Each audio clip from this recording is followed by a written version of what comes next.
This is in no way my attempt to justify my comic book obsession. And this story, I really, really like. Artwork, the storytelling.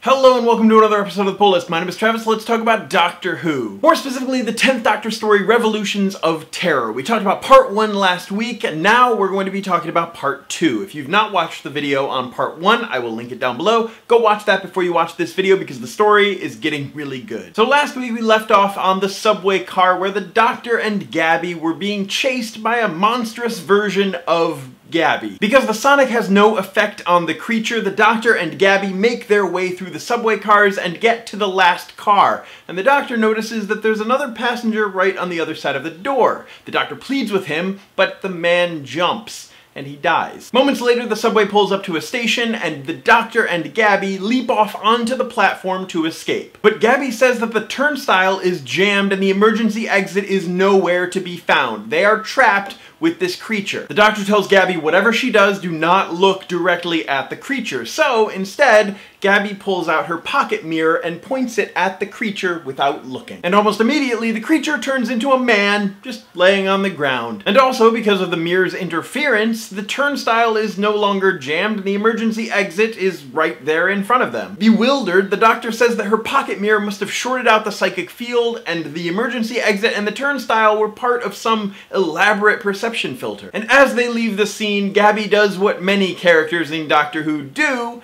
She asks the Doctor who exactly he is. The Doctor simply replies that there is an oncoming storm, that tonight was just a bad dream and to forget about meeting him. But Gabby sort of follows the Doctor for a bit. She sees him walk into the TARDIS and then she just decides to go home. The next day it's Halloween and Gabby needs to work Hector's shift at the laundromat because he's unable to work after his encounter with the devil. Gabby arrives at the laundromat to find the door already open, and she assumes it's either intruders or creature beasts. So she picks up a baseball bat, she sees a shadowy figure in the doorway, and thwack!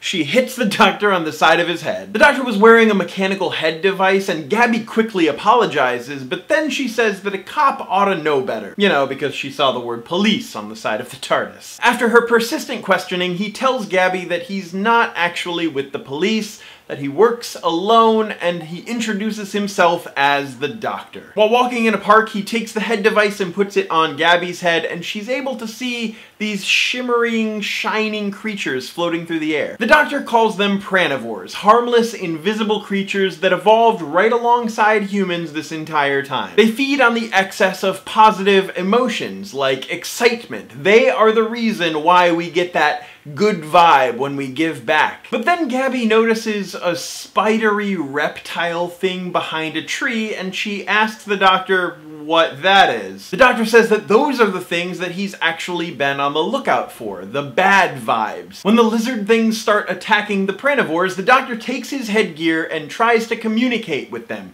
to reason with them. Under the Shadow Proclamation, the Doctor warns that this planet is protected, and he asks them to verify who they are and where they came from. The Cerebravores say that they've feasted on the fleshy beings on their planet, and they've come to Earth to feed. The creatures then take over the bodies of some workers in the park, much like the man on the subway. The Doctor realizes that the Cerebravores use the worst fears of the person in order to gain access to their body, and then they project the worst fears of the other people around them with that body. As the Doctor and Gabby make their escape, the Doctor is still questioning how the Cerebravores even came to be on Earth, but then Gabby mentions the explosion at the laundromat and how strange that was. Apparently, they used the synchronized rotary motion of the washing machines as an entry point for their interdimensional bridge and also to cloak their entrance.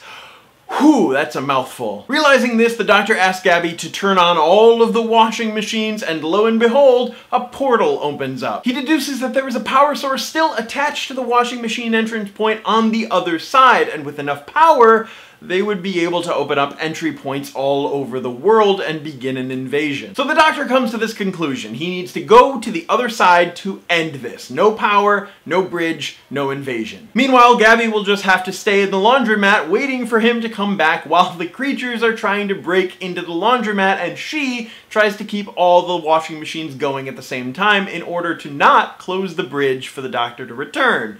There's a lot going on. So the Doctor asks for Gabby's mirror and jumps right through the portal. But Gabby realizes that she forgot to lock the back door, so she runs into the back, and as she gets to the door, there is a loud crash. The Doctor lands with a thud on the other side of the portal and is in a lab area of sorts, but it looks like a disaster area with bodies everywhere. And as the Doctor is trying to locate the source of the energy, a Cerebravore sneaks up on him and wraps its tongue around his arm, and that is the end of part 2. Right there on the back of the book, that's the ending. The Cerebravore wraps its tongue around the Doctor's arm. See, now the title makes a little more sense, The Revolutions of Terror, because the washing machines are actually the entrance point for these creatures to come to Earth and begin their invasion. So it's a little more creepy than just being washing machines. But in next week's episode, I'm excited to wrap it up with part 3 and finish this story, because I'm sure all of you want to know how this ends, because Gabby's around for a little while. There's also a second story in this book. I'm not sure if we're going to cover that just yet, or if we're going to jump to a different series. We'll see how next week's video goes. That's it for this episode of The Pull List. My name is Travis. Thank you for fueling my comic book obsession, and you will see me tomorrow.